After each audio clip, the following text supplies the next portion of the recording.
आप आराम करना चाहो तो अंदर बिस्तर लगा है। दुकान के पिछवाड़े की ओर इशारा करते हुए उस औरत ने कहा। सत्यानंद अधेड़ उम्र का आदमी था। उसे अपनी पूरी जिंदगी में ऐसा न्योता नहीं मिला था। 1 घंटा आराम करने के बाद उन्होंने उस औरत से पूछा, क्या दूं? जो आपकी मर्जी, उस औरत ने कपड़े पहनते हुए कहा। हल्की हल्की बरसात से मौसम ठंडा हो चला था। हवा तेज नहीं थी। शाम गहराती जा रही थी। दिल्ली से पंजाब जाने वाली बसें एक एक करके रवाना हो रही थीं। दिल्ली बस अड्डे पर आज भीड़ नहीं थी। दिल्ली से संगरूर जाने वाली बस आधी ही भरी थी। 6:45 बज चुके थे। सूरज डूब चुका था। बस की रवानगी का समय हो चला था। 10 मिनट और इंतजार करने के बाद बस कंडक्टर ने सीटी बजाई। ड्राइवर ने इंजन स्टार्ट किया। गियर लगते ही बस लहराकर भीड़ काटते हुए बस अड्डे का गेट पार कर बाहर आई और रिंग रोड की चौड़ी सड़क पर तेजी से दौड़ने लगी। बस की रफ्तार बढ़ने के साथ साथ हल्की हल्की बरसात भी तेज बरसात में बदल गई। बस के सामने के शीशों पर लगे वाइफर भी तेजी से चलने लगे।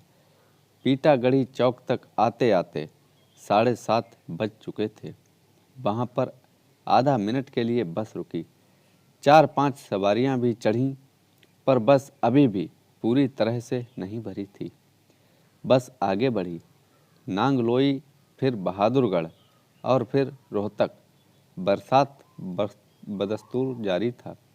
हवा भी तेज होती जा रही थी। रोहतक बस स्टैंड पर बस 5 मिनट के लिए रुकी। भारी बरसात के चलते बस स्टैंड सुनसान था। रोहतक पार होते होते बरसात भयंकर तूफान में बदल गई। 20 मिनट बाद बस लाखना माजरा नामक गांव के पास रुक पहुंची। वहां बड़े बड़े ओले गिरने लगे थे। साथ ही आंधी भी चलने लगी थी। सड़क के दोनों किनारे खड़े कमजोर पेड़ हवा के जोर जोर से तड़ तड़ कर टूटे और सड़क पर गिरने लगे। बस का आगे बढ़ना मुमकिन नहीं था। सारा रास्ता जो बंद हो गया था, ड्राइवर ने बस रोक दी और इंजन भी बंद कर दिया। जल्दी ही बस के पीछे तमाम दूसरी गाड़ियों की कतार भी लग गई। अब भीषण बरसात तूफान में बदल गई। क्या करें, कहाँ जाएं? दिल्ली से संगरूर का महज 6 घंटे का सफ़र था। ज़्यादातर मुसाफिर यही सोच कर चले थे कि रात के 12 बजे तक वे अपने अपने घर पहुंच जाएंगे, इसलिए उन्होंने खाना भी नहीं खाया था। अब तो यहीं रात के 12 बज गए थे और उनके पेट भूख से बिलबिला रहे थे। सबने मोबाइल फ़ोन से अपने अपने परिवार वालों को कहा कि वे खराब मौसम के चलते रास्ते में फंसे हुए हैं। मगर बस के मुसाफिर कब तक सब्र करते? खाने का इंतजाम नहीं था। पानी के लिए सबका गला सूख रहा था। लाखन माजरा गांव था। खराब मौसम के चलते वहां रात को कोई दुकान नहीं खुली थी। कहीं कोई हैंड पंप, प्याऊ वगैरह भी नज़र नहीं आ रहा था। यहाँ एक गुरुद्वारा है। इसमें कभी गुरु तेग बहादुर ठहरे थे। गुरुद्वारे में हमें जगह मिल जाएगी, एक मुसाफिर ने कहा। बस की सवारियों का जत्था गुरुद्वारे के मेन फाटक पर पहुंचा। मगर फाटक खटकाने के बाद जब सेवादार बाहर आया तो उसने टका सा जवाब देते हुए कहा, रात के 11 बजे के बाद गुरुद्वारे का फाटक नहीं खुलता है। नियमों को मानने के लिए गुरुद्वारा कमेटी द्वारा सख्त हिदायत दी गई है। सब मुसाफिर बस में आकर बैठ गए। बस में सत्यानंद नामक संगरूर का एक कारोबारी भी मौजूद था। वह अपने 4-5 कारोबारी साथियों के साथ दिल्ली माल लेने के लिए आया था। हर समस्या का समाधान होता है, इस बात पर यकीन रखते हुए सत्यानंद बस से उतरा और सुनसान पड़े गांव के बंद बाजार में घूमने लगा। 2 शराबी शराब पीने का लुत्फ उठाते हुए एक खाली तख्त पर बैठे उल्टी सीधी बकबक कर रहे थे। क्यों भाई, यहाँ कोई ढाबा या होटल है? सत्यानंद ने थोड़ी हिम्मत करके पूछा, क्या कोई इमरजेंसी है? नशे में धुत एक शराबी ने सवाल किया। तूफान में हमारी बस फंस गई है। हम शाम को दिल्ली से चले थे, अब यहीं आधी रात हो गई है। कुछ खाने को मिल जाता तो। सत्यानंद ने अपनी मजबूरी बताई। यह ढाबा है, इसे एक औरत चलाती है, मैं उसे जगाता हूँ, वह शराबी बोला। साहब, इस समय रोटी, अचार और कच्चे प्याज के सिवा कुछ नहीं मिलेगा।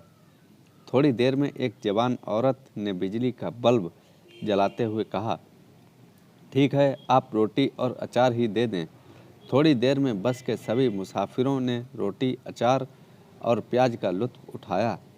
अपने पैसे देने के बाद सत्यानंद ने पूछा, चाय मिलेगी क्या? जरूर मिलेगी, उस औरत ने कहा। तब तक दूसरे मुसाफिर बस में चले गए थे। चाय सुड़कते हुए सत्यानंद ने उस औरत की तरफ देखा। वह कड़क जवाब देहाती औरत थी। साहब, कुछ और चाहिए क्या? उस औरत ने अजीब सी नज़रों से देखते हुए पूछा, क्या मतलब? आप आराम करना चाहो तो अंदर बिस्तर पर लगा है। दुकान के पिछवाड़े की ओर इशारा करते हुए उस औरत ने कहा। सत्यानंद अधेड़ उम्र का था, उसे अपनी पूरी जिंदगी में ऐसा न्योता नहीं मिला था। 1 घंटा आराम करने के बाद उन्होंने उस औरत से पूछा, क्या दूं? जो आपकी मर्जी, उस औरत ने कपड़े पहनते हुए कहा। 100 रुपये का एक नोट उसे थमाकर सत्यानंद बस में आ बैठा।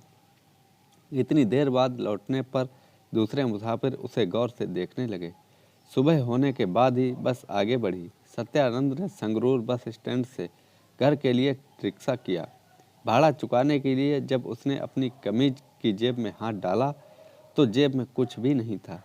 पैंट की जेब में से पर्स निकाला पर वह भी खाली था। हाथ में बंधी घड़ी भी नदारद थी। सत्यानंद ने पत्नी से पैसे लेकर रिक्शे का भाड़ा चुकाया। उस भोली भाली दिखती देहाती औरत ने पता नहीं कब सब पर हाथ साफ कर दिया था।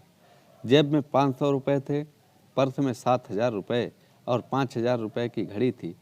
कड़क रोटियों के साथ साथ उस कड़क औरत का स्वाद सत्यानंद की ज़िंदगी में कभी नहीं भूल पाएगा।